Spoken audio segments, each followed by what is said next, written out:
The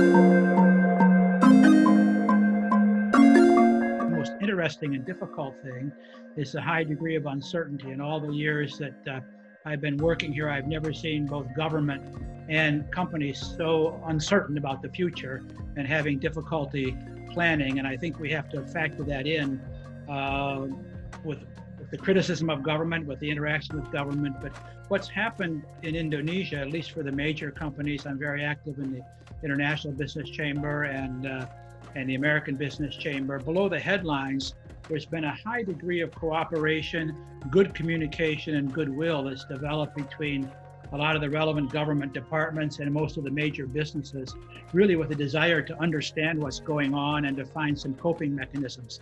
So that's a positive thing. And the second point, we have to look at a lot of the information is alarmist, and it is no doubt it's frightening. But there was a very good report out of Indonesia and Melbourne last week saying that too much reporting on COVID-19 in Indonesia is missing the point. And what they're talking about is that the government was slow to respond, but like many governments, but it really had three alternatives. All had very high costs and all had very uncertain outcomes because we just don't know enough.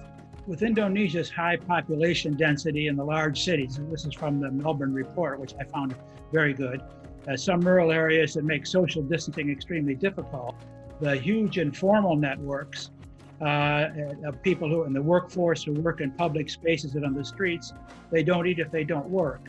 So we had a very soft social distancing. Now, the problem is, of course, we don't really have the health infrastructure to see how many have been infected. The way we're calculating the mortality rate is just looking honestly at the average number of deaths in a month and how many we had this month. And what we're finding in the health system is many Indonesians, if they have a victim in the family, they're ashamed. They tell the doctor, don't say he died of COVID. We'll be isolated. It's a shame. Don't do that. This is the most relevant factor. The lesson we learn for the long term is that it's highlighted, as it has in many countries, the weakness of the healthcare and education systems. We simply don't have the bandwidth, the human resources to respond in a very aggressive manner. So the government's doing the best it can by bobbing and weaving, and there's a lot of uncertainty. Now they have a tentative opening up plan starting in June. It's a 5-stage plan going into mid-July. That's very optimistic. In a meeting I was in this morning, I don't think anybody thinks we'll be open. Mid to late June would be very good, I think.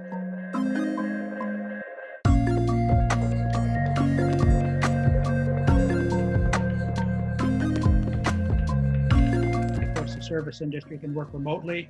The mining and manufacturing industries can.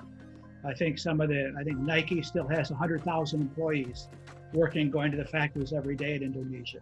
So the economy is grinding on, and everybody's taking every precaution that they can, but we're quite worried about, are we doing the right thing? What is the right thing? And what will happen if we have an outbreak?